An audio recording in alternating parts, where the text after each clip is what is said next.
Hello दोस्तों, आपका स्वागत है हमारे चैनल चैंपियन ज़ात पर। मैं हूं आपका दोस्त मोहम्मद जैद। और दोस्तों, पिछले लेक्चर में हम लोगों ने पढ़ा औक्षण। आज हम लोग पढ़ने वाले एक नया लेसन, दैट इज़ रंग साहित्याचे। तो इसमें एक सुश्रुत नाम का लड़का है जो अपने वर्ग मतलब अपने डिवीज़न के साथ, अपने कक्षा के बच्चों के साथ जा रहा है पिकनिक। तो पढ़ते हैं अभी क्या होगा। शुश्रूच्या वर्गात सहल भिलार या पुस्तकाच्या गावाला नेण्याचे ठरवले। और ये कौन से गांव जा रहे थे? भिलार। और ये भिलार क्या किस नाम से जाना जाता है? पुस्तकाचा गांव, मतलब विलेज ऑफ बुक्स। क्यों जाना जाता है? क्योंकि यहाँ पे सभी घरों में एक ना एक बुक आपको तो ज़रूर मिलेगी। कई कई घरों में तो लाइब्रेरीज़ हैं। और ये कुसुमाग्रज गांव था, विष्णु वामन शिरवाड़कर का, जिनका टोपन नाम कुसुमाग्रज है। तो इसीलिए इस गांव को कहा जाता है विलेज ऑफ बुक्स। वर्गात सूचना आली, मतलब खबर आई सबको। दुसऱ्या दिवशी शिक्षकांनी भिलार या गावाची माहिती सांगितली। दूसरे दिन जो शिक्षक लोग थे उन लोगों ने इसकी इन्फॉर्मेशन दी बच्चों को। त्याबाबत एक फिल्म दाखवली, उसी से रिलेटेड एक पिक्चर भी दिखाई। सुश्रुतला ते खूप आवडले, वो सुश्रुत को बहुत ज़्यादा पसंद आया। घरी परतल्यावर तो साहेलीला जाणारा म्हणून आनंदाने झोपला। और घर पे आया वो बहुत ही खुश था कि मैं पिकनिक जा रहा हूँ अपने दोस्तों के साथ, और नींद आ गई उसको। काही वेळाने त्याला जाणवले की काही पुस्तके मुले मुलीचा वेश करून आणि हातात हात घालून आनंदाचे गाणी गात आहेत। कुछ देर बाद उसको लगा कि जो पुस्तकें हैं वो हाथ में हाथ पकड़ के और मुले मुली मतलब लड़के लड़कियों का भेष बना के गाने गा रही हैं, नाचत आहेत, मतलब नाच भी रही हैं। एवढंच नाही तर त्याला उठवतही आहेत, और इतना ही नहीं, वो उसे उठा भी रही हैं। सुश्रुत झोपेतच म्हणाला, कोण रे तुम्ही, इथे काय करत आहात? सुश्रुत सो रहा था और नींद में ही बोला, कौन है रे तू, क्या इधर कर रहा है? पुस्तकाच्या वेशातील मुले सुश्रुतला म्हणाली, जो वहाँ पे पुस्तक लोग थे, मुले मुली के भेष में, उन लोगों ने सुश्रुत से कहा, अरे आम्ही सर्व तुला भेटायला आलो आहोत, हम लोग तुझे मिलने आए हैं, आम्हाला तुझ्याशी मैत्री करायची आहे, हम लोगों को तुझसे दोस्ती करनी है। सुश्रुत, तुम्ही सगळे कोण आहात? सुश्रुत ने पूछा, तुम सब लोग कौन हो? कथा, अभी कथा मतलब कहानी, पहला प्रकार ये साहित्य का। रंग साहित्याचे में दोस्तों हम लोग यही पढ़ने वाले हैं, साहित्य के प्रकार, उनकी विशेषताएं। तो अरे असा घाबरतोस काय, इतना घबरा क्यों रहे हो? हे सगळे आपलेच मित्र आहे, ये सभी अपने ही मित्र है, भाई बंधु हैं। सगळ्याशी चांगली मित्री होईल तुझी, सबसे अच्छी तेरी दोस्ती हो जाएगी। माझी ओळख तर तुला लहानपणापासूनच आहे, मेरी पहचान तो तुमसे बचपन से है। अरे मी आहे कथा, गोष्ट है माझ्या दूसरा नाव। अभी कथा कह रही है कि अरे मैं हूँ कहानी, मेरा दूसरा नाम क्या है? गोष्ट। सुश्रुत, आपली ओळख कशी काय? तो अभी इन्होंने कहा कि आपकी पहचान कैसी, में से आपकी पहचान कैसी है? तो कथा ने कहा, आजच्या आजीच्या तोंडून इसाप नीती, पंचतंत्र, अकबर बिरबल अशा गोष्टी ऐकत ऐकत तुम्हाला मला वाचायची सवय लागते ना।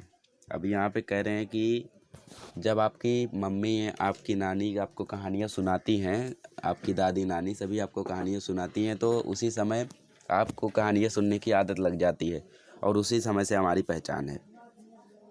सुश्रुत, हो आता आठवला, आजी मला नेहमी कोल्हा, उंदीर, ससा, कासव याच्या गोष्टी सांगायची। अच्छा अच्छा, अभी याद आया, मेरी मम्मी मुझे हमेशा कोल्हा मतलब फॉक्स, लोमड़ी, उंदीर मतलब चूहा, ससा, कासव मतलब खरगोश और टोर्टॉइस की जो कहानी थी, ये सब कहानियाँ मेरी मम्मी मुझे सुनाया करती थी। अब मुझे याद आया।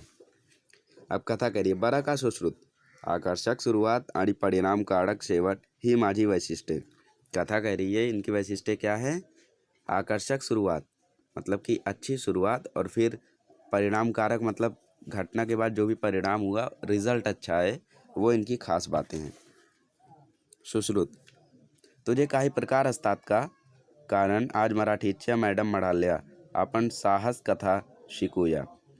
तुम्हारे कई सारे टाइप्स भी होते हैं क्या? क्योंकि यार मराठी की जो मैडम थी वो कह रही थी साहस कथा आज हम लोग पढ़ने वाले हैं। साहस कथा म्हणजे काय? Adventurous story.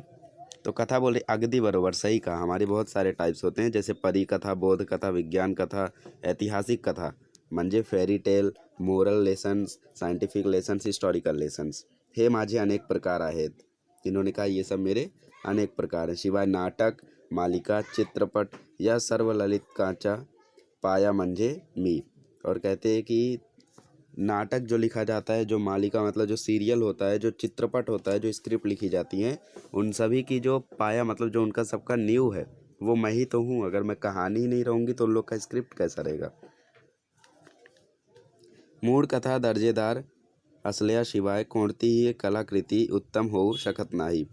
बोलते कि मूळ कथा मतलब बेसिक अगर कहानी अच्छी नहीं रहेगी तो कोई भी कहानी उत्तम नहीं हो पाएगी, उत्तम क्वालिटी की नहीं हो पाएगी। एवढंच नाही तर उत्तम निवेदन तंत्रामुळे मी खुलत जाते, रंगत जाते। किंबहुना उत्तम निवेदन तंत्राचा वापर हे माझ्या यशाचा रहस्य।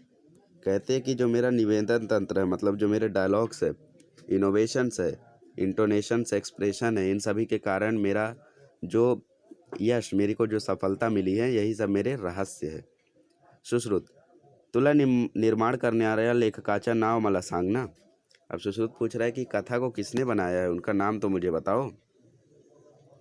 अब ये कह रहे हैं, कथा कहती है, या गो जोशी, विष्णु स खांडेकर, विभावरी शिरूरकर, व्यंकटेश माडगूळकर, वापू कडे, शंकर पाटील, अण्णाभाऊ साठे, बाबूराव बागुल, द मा मिरासदार यासारख्या अनेक नामवंत लेखकांनी आपल्या उत्तमोत्तम कथांनी मराठी वाचकांना तृप्त केले। अब वो कहते हैं कि मेरा जो निर्माण है वो तो बहुत सारे राइटर्स ने किया है, लेकिन ये जो राइटर्स थे इन्होंने मेरी जो अच्छी क्वालिटीज़ थी उसको और अच्छा बनाया, अति चांगला केला और सभी को सेटिस्फाई किया। सुश्रुत, कितनी सुंदर, आता ही ताई कोण बर। अब कह रहे हैं कि ये ताई कौन है आखिर। कादंबरी, काय सुश्रुत, आवडली का कथा। मी कादंबरी। अब कादंबरी जो है मतलब नॉवेल, नॉवेल कहती है कथा पसंद आई क्या। मैं कादंबरी, कथेची थोरली बहिणीच मन हवा तर। तो कहती है कथा की जो बड़ी बहन हूँ मैं, क्योंकि कथा से बहुत ही ज़्यादा लिखा रहता है कादंबरी में। कादंबरी म्हणजे खरा तर मोठी कथाच, पण माझ्या आवाका कथेपेक्षा फार मोठा। वो कहता है कि कथा मतलब कादंबरी का मतलब होता है कि कथा से थोड़ा बड़ा, लेकिन मेरा जो आवाका मतलब मेरा जो शुरुआत है, विस्तार है, वो मेरा कथा से काफ़ी ज़्यादा बड़ा होता है। इसीलिए नॉवेल्स जो होती हैं वो 100-100 पेजेस की तक होती हैं। सुश्रुत, मोठ म्हणजे किती का। बोलते हैं बड़ा मतलब कितना। कादंबरी, अरे माझ्यात खूप खूप पात्र असतात।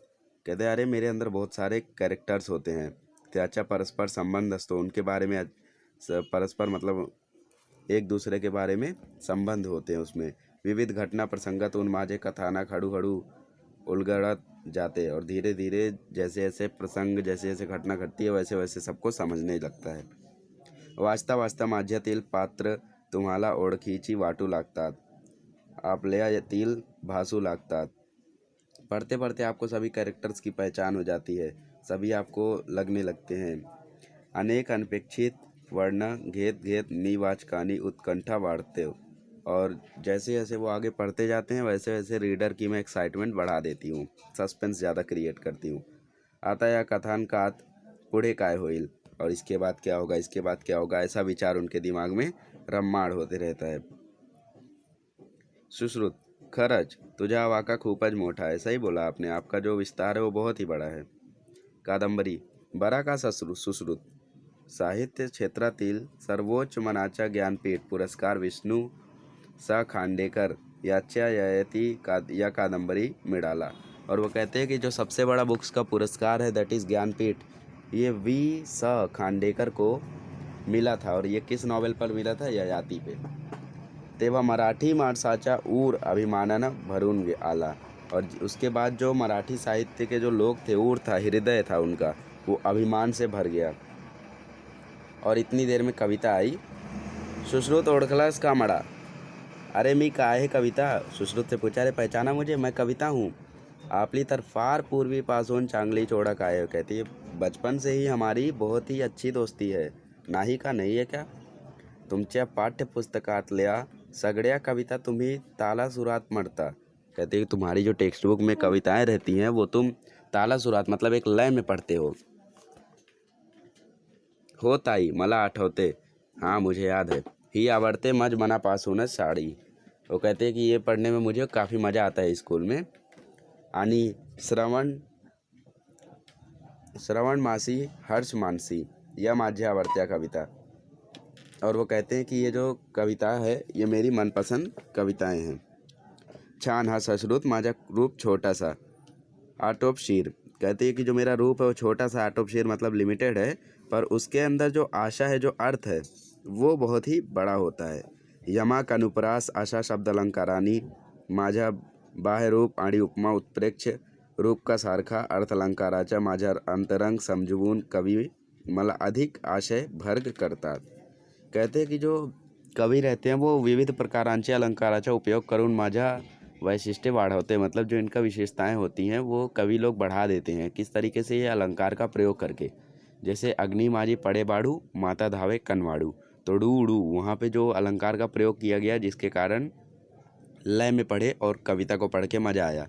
लेकिन अभी अगर वही कविता सीधी भाषा में लिखती होती, अग्नि माझी पड़े बाड़ू माता धावते, तो पढ़ने में मज़ा नहीं आता। तो अलंकार का प्रयोग करके इसी तरीके से इसका जो अर्थ है, उसकी जो क्वालिटी है वो ज़्यादा बढ़ा देते हैं कवि लोग। सुश्रुत मॅडम नेहमी सांगतात कवितेची शब्द रचना अर्थपूर्ण व चपखल असते। कहते मैडम हमेशा कहती हैं कि जो कविता की शब्द रचना होती है वो हमेशा अर्थपूर्ण और भाव प्रकट करने के लिए होती है। कल्पनाचा सुंदर आविष्कार कवितेत असतो, कल्पने का अच्छा सा इन्वेंशन कविता में होता है, बरोबर ना? कविता कहती है अगदी बरोबर, बिल्कुल सही कहा। और क्या मालूम है सुश्रुत तुम्हें? सुश्रुत बोलता है ताई मला असा वाटतं संगीतकारांनी स्वराज चढवला की तुझ्या गाण्यात रूपांतर होता, कारण तुला मी पाठ्यपुस्तकात वाचतो आणि सीडीमध्ये चित्रपट एक तो सुद्धो। मतलब वो कहता है कि संगीतकार का जो स्वराज था वो आप ही ने मुझे लगता है चढ़ाया है, और इसी के कारण आपका जो कविता है उसको उन्होंने गाने में रूपांतर किया है, ट्रांसलेट किया है। जैसे अभी कविता को मैं गाने की तरह गाऊं तो वो एक गाना बन जाएगा। तो वही यहाँ पे सुश्रुत कह रहा है, कारण तुला मी पाठ, क्योंकि मैं तुम्हें पुस्तक में भी देखता हूँ, पुस्तक में भी पढ़ता हूँ, और कभी कभी सीडी में भी तुम्हें सुनता हूँ। कविता छान निरीक्षण आहे तुझा, बरं मला एक सांग, तुझ्या शाळेत मराठी दिन साजरा करतात का? बहुत बढ़िया ऑब्जर्वेशन है तेरा, बस मुझे इतना बता कि क्या तेरे स्कूल में मराठी दिवस का साजरा होता है, सेलिब्रेशन? सुश्रुत बोलता है हाँ होता है। कविता कहते हैं कब? सुश्रुत सोचता है हाँ 27 फरवरी को। कविता अगदी बरोबर, तो कोणाचा जन्मदिवस आहे माहीत आहे का तुला? अब कविता पूछती है किसका जन्मदिवस है उस दिन, मालूम है क्या? सुश्रुत बोलता है नहीं। कविता बोलती है नट सम्राट नाटकाचे लेखक विष्णू वामन शिरवाडकर म्हणजे कविवर्य कुसुमाग्रज यांच्या त्याच्या विशाखा या काव्यसंग्रहातील मनाचा ज्ञानपीठ पुरस्कार मिळाला आहे। कविता कहती है कि उस दिन जो जन्म दिवस मतलब जिसका वार दिवस है उस दिन, वो है नट सम्राट नाटकाचे लेखक, दैट इज विष्णु वामन शिरवाडकर म्हणजे कविवर्य कुसुमाग्रज। कुसुमाग्रज इनका टोपन नाम था, मैंने पहले ही बताया। तो इनका जो विशाखा था इस काव्य संग्रह को ज्ञानपीठ पुरस्कार मिला है। सुश्रुत खरंच सही में? कविता कुसुमाग्रज बरोबर केशवस्तु बालकवी ब भ बोरकर ब सी माढेकर शांता शेळके इंदिरा संत सुरेश भट नामदेव ढसाळा नारायण सुर्वे अशा अनेक कवींनी मला आपल्या प्रतिभेने सजवले। कविता कहती है इन्हीं के तरीके से ये सारे भी वो कवि हैं जिन्होंने मुझे अच्छी तरीके से सजाया है। संत काव्य पासून पंत काव्य मध्ययुगीन काव्य शहरी काव्य अशी वळणे घेत आधुनिक काळात मी मुक्त छंदाचे रूप धारण केले आहे। और सबसे पहले मेरा जो कविता का टाइप था वो संत काव्य था, फिर पंत काव्य हुआ, फिर मेडिवल एज में मध्ययुगीन काव्य हुआ, और फिर शायरी काव्य हुआ शायरियों में, और फिर उसके बाद लास्ट में मैं मुक्त छंद की कविता में कन्वर्ट हो चुकी हूँ। नाटक, अभी नाटक आ गया है यहाँ पे। ओ सुश्रुत ओळखलंस का मला? सुश्रुत से पूछ रही है नाटक कि मुझे पहचाना क्या? अब सुश्रुत पूछ रहा है तू कौन आहे रे, कौन है तू? नाटक बोलता है माझ्याकडे बघ म्हणजे तुला कळेल, मेरी तरफ देखो तो तब समझ में आएगा। अब सुश्रुत ने देखा, अरे नाटक दादा तू। सुश्रुत ने बोला अरे नाटक दादा आप। नाटक बोल रहा है पात्र रचना चुरचुरीत संवाद आणि नाट्यमय घटना प्रसंग यामुळे मी मराठी माणसाच्या हृदयात आढळ स्थान प्राप्त करतो। आढल मतलब जो कभी ना हिले, मतलब जो कभी ख़त्म ना हो वैसा स्थान। नाट्य समय मतलब समय समय पर नया मोड़, ऐसा मेरा नाटक होता है, समय समय पर नया प्रसंग आ जाता है। तुला माहीत आहे, तुम्हें मालूम आहे, माझ्या रंगमंचावर सदीकरण होणार आहे याचे भान ठेवूनच नाटककार माझी मांडणी करतो. वाचनीय आणि प्रेक्षणीय व्हाव अशी त्याची अपेक्षा असते. और इस तरीके से मुझे डायरेक्ट किया जाता है कि लोग मुझे देख सके. सुश्रुत. मी कालच एक धमाल बालनाट्य बघितला. मैंने कल एक बहुत ही बढ़िया सा बालनाट्य देखा था. त्याचा दिग्दर्शन उत्तम होता. उसका जो डायरेक्टर था वो बहुत ही उत्तम था असे बाबा म्हणाले. ऐसा बाबाने कहा. नाटक. वा छान. अरे दिग्दर्शकासाठी मला दिग्दर्शित करणे हा आनंददायी अनुभव असतो. मराठी भाषेत गोविंद बल्लाळ देवल, श्रीपाद कोल्हटकर, राम गणेश गडकरी, पु ल देशपांडे, वसंत कानेटकर, मधुसूदन कालेलकर, प्रा के अत्रे, तो ये सारे लोग जो थे वो लोगों ने इन्हें बहुत ही पॉपुलर किया है. ये सारे जो दिग्गज लेखक थे. मला समर्थपण हाताळलं. समर्थपण मतलब पूरी शक्ति से इनको आगे किया है. अब चरित्र आया. चरित्र मतलब बायोग्राफी. हे सुश्रुत, इकडे बघ. सुश्रुतने कहा कि इधर देख. सुश्रुत कोण बोलतोय मला? कौन बुला रहा है मला? चरित्र. अरे मी चरित्र. मी एखाद्या थोर व्यक्तिमत्वाच्या व्यक्तीच्या लेखकावर प्रभाव पडतो आणि त्याच्या आयुष्याची गाथा लिहिण्याची प्रेरणा लेखकाला मिळते आणि त्यातून मी जन्माला येतो.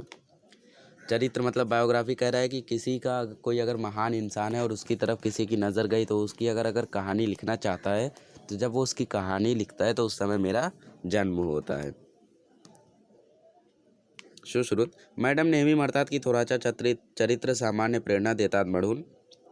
कह रहे हैं कि जो थोरांची मतलब ग्रेट लोगों का जो बायोग्राफी है वो हमें सामान्याना मतलब कॉमन लोगों को प्रेरणा देता है. चरित्र. अगदी बरोबर. बिल्कुल सही कहती है तेरी मम्मी. कारण मी असतोच मुळी संघर्षमय, कर्तृत्ववान आणि संधीचे सुवर्ण संधीत रूपांतर करनारा. क्योंकि मैं मौके को गोल्डन चांस में कन्वर्ट करती हूँ और आगे जाती हूँ. कर्तृत्ववान मतलब वो लोग जो आगे जाते हैं, संघर्ष में स्ट्रगलिंग लोग, और संधीचे सुवर्ण संधीत मतलब जो लोगों को मौका मिलता है और उस मौके पे चौका मार दे, उन लोगों की कहानी मेरे अंदर रहती है. बिल्कुल सही कहती है तेरी मैडम. म्हणूनच सामान्य लोकांची मत माझ्या सहवासात बदलात. बाबासाहेब पुरंदरे, धनंजय गाडगीळ, भा द खरे, रणजीत देसाई अशा अनेक प्रसिद्ध लेखकांनी मला हाताळले. ऐसे अनेक लेखकों ने मेरा जन्म किया और मुझे लिखा बहुत ज़्यादा. सुश्रुत. वाह सर्वताई दादानी मला कितनी माहिती दिली. आता हा कोण दादा बर? अब सुश्रुत ने कहा वाह ताई दादा सभी लोगों ने कितनी अच्छी अच्छी इन्फॉर्मेशन दी मुझे. अब ये कौन है? सुश्रुत पूछ रहा है. आत्मचरित्र. ये कौन है अभी? ऑटोबायोग्राफी. मी आत्मचरित्र. चरित्र्याच्या कुटुंबातील एक. चरित्र फॅमिली जो मतलब बायोग्राफी की फॅमिली है उसी में मैं हूँ. ऑटोबायोग्राफी. चरित्र म्हणजे एखाद्या व्यक्तीची आयुष्याची लेखकानं केलेली वर्णन. तर मी म्हणजे व्यक्तीने स्वतःच्या जीवन प्रवासाची तटस्थपणे केलेले वर्णन. अभी बायोग्राफी और ऑटोबायोग्राफी में फ़र्क क्या होता है दोस्तों? बायोग्राफी में मतलब मैं किसी और के जीवन के बारे में अपनी बुक में लिखूं तो उसमें मेरी जो लेखन होंगे वो तटस्थ नहीं होंगे, मतलब वो पूरी तरीके से सत्य नहीं होंगे. मुझे उसके बारे में थोड़ी ना ज़्यादा मालूम है तो मैं उनके बारे में अच्छे तरीके से नहीं लिख पाऊँगा. क्या पता वो थोड़ी बहुत तटस्थपणे से ना लिख पाऊँ. लेकिन जब मैं खुद की कहानी लिखूँगा तो मैं पूरी तरीके से एकदम सच्ची कहानी लिखूँगा. जो मेरे जीवन में घटनाएं हुई हैं, अच्छी हों बुरी हों, सब मैं उसमें तटस्थपणे लिखूँगा, मतलब सच्च लेखन लिखूँगा. तो तटस्थ लेखन मतलब कि सच्चा लेखन, जो सच्चाई दर्शाई जाती है. तो आत्मचरित्र में पूरी तरीके से सच्चाई रहती है. माझ्या आयुष्यात आलेल्या विविध टप्प्याचे वर्णनाचे भल्या बुऱ्या अनुभवाचे कथन मी तटस्थपणे करतो. ईमानदारी से पूरा मेरे जीवन में जो भी हुआ है वो मैं व्यक्त करता हूँ. त्यातून मी साकारला जातो. इसी के कारण मुझे सम्मान मिलता है.